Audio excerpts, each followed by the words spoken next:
Halo sahabat Android Diecast, welcome to the first episode of Auto Chronicles. Di episode kali ini gue bakal ngebahas tentang sejarah sebuah bengkel body kit legendaris asal Jepang bernama Liberty Walk.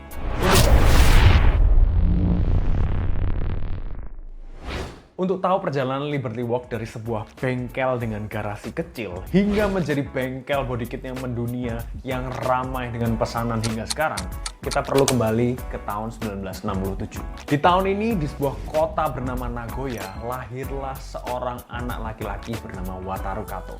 Kato tidak lain dan bukan adalah founder dari Liberty Walk. Semenjak Kato kecil hingga remaja, dia udah banyak banget bergesekan dengan dunia otomotif. Terutama yang paling kental adalah Japanese car culture bernama Bosozoku. Bosozoku adalah sebuah Japanese car culture yang bisa dibilang cukup nyeleneh karena style mereka yang out of the box dan bener-bener in your eyes. Bosozoku sendiri diambil dari dua kata Jepang.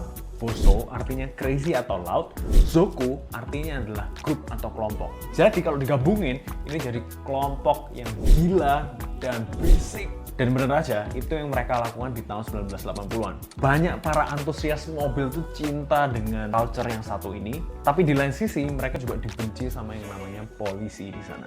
Melihat culture itu, Kato semenjak remaja mulai punya passion dan kecintaan terhadap mobil. Dia pengen mengubah mobil ini menjadi karya seni yang bukan hanya bisa dinikmati secara performa, tapi juga secara estetik. Kita masuk ke tahun 1993. Di umur yang ke-26, Wataru Kato mendirikan bengkel pertamanya bernama Liberty Walk. Kenapa dia pilih nama ini? Karena dia pengen menjunjung tinggi kebebasan. Para customer-customernya terserah lu mau modif mobil lu seperti apa. Makanya dia namain Liberty Walk. Memulai bisnisnya ini, Kato juga nggak gila-gila amat. Dia nggak langsung memodif supercar seperti yang kita tahu sekarang. Tapi Kato mulai dengan permulaan yang sederhana. Dia mulai menjual body kit untuk mobil-mobil yang dinamakan Kei-car. Kei-car adalah mobil-mobil buatan Jepang yang secara ukuran itu kecil, imut-imut gitu ya. Karena memang mobil-mobil ini dibuat untuk memudahkan orang bertransportasi di jalanan-jalanan Jepang yang banyak diantaranya itu berbentuk gang-gang kecil gitu. Jadi mobil seperti ini diubah oleh Kato menjadi mobil seperti ini. Gila kan? Bisnisnya mulai berkembang, banyak orderan masuk, dan hidup Kato juga mulai enak dari bengkelnya Liberty Walk ini. Bahkan beberapa tahun setelah dia mendirikan bengkel pertamanya itu, Kato juga memulai venture usaha baru dengan mengimport mobil-mobil Amerika yang nantinya dijual di pasar Jepang. Tapi tetap di dalam diri Kato merasa ada yang kurang. Apa ya yang kurang? Kato pingin karyanya ini dinikmati semakin banyak orang lagi, dan dia pengen mendobrak banyak stereotip lawas tentang mobil. Apalagi mobil-mobil performance ataupun supercar yang selama ini belum pernah ada orang yang berani untuk memodifikasinya secara estetik. Dan akhirnya di tahun 2000-an, Kato memulai modifikasi mobil supercar pertamanya. Dan dia nggak tanggung-tanggung, dia langsung memodif mobil yang kita tahu tidak seharusnya dimodif. Ferrari F40. Kesinting nih orang. Bukan cuma F40, dia juga memodif mobil F50 yang jadinya seperti ini.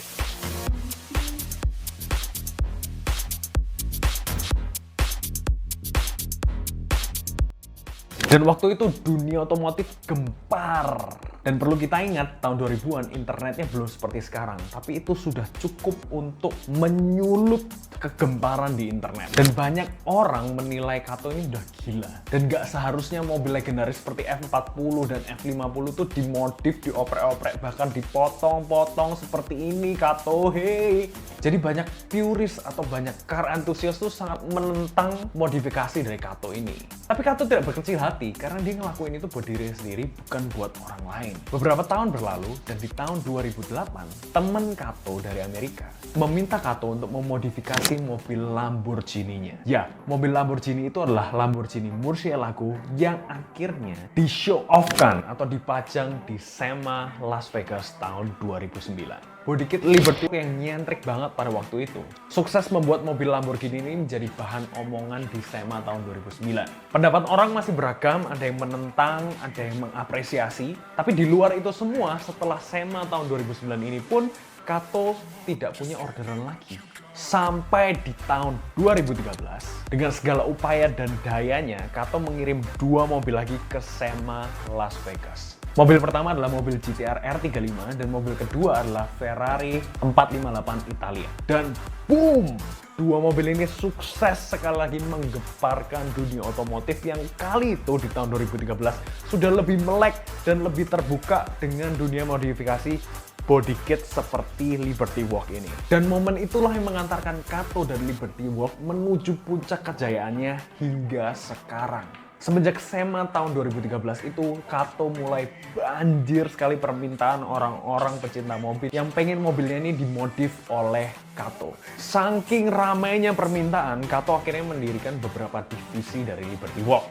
Yang pertama adalah LB Performance, di mana Kato menjual part-part body kit yang tinggal plug and play ke mobil customernya. Sehingga para customernya bisa mengembalikan mobil itu kembali menjadi standar kalau mau menjualnya. Divisi yang kedua adalah LB Works. Inilah karya asli Kato. Kalau kalian mau dimodifikasi oleh Wataru Kato, kalian sudah harus rela mobil kalian dipotong-potong. Dan kalian harus kirim mobil kalian ke Jepang untuk dimodifikasi sama Kato sendiri. Kemudian LB Works GT. Ini adalah divisi yang khusus menangani mobil-mobil balap. Seperti mobil legendaris yang satu ini. Mobil ini kan yang kalian incar para kolektor diecast. Saya juga sih. Yang terakhir adalah LB Nation. Kato tidak melupakan akar atau awal mula berdirinya bengkel Liberty Walk ini. Jadi dia tetap menjual body kit untuk mobil-mobil khusus Jepang, apalagi mobil-mobil K-Car. Karya Wataru Kato atau Liberty Works bisa terus kita nikmati hingga sekarang.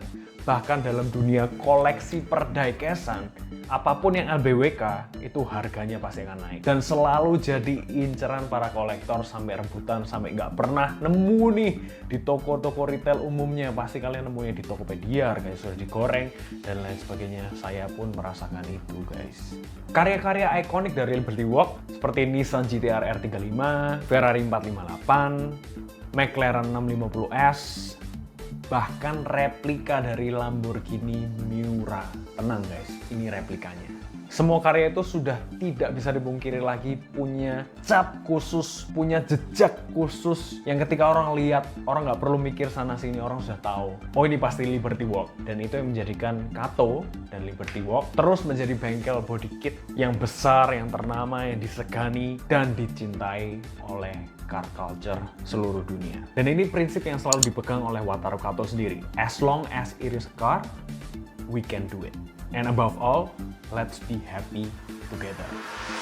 I'll see you guys in the next video. Bye-bye.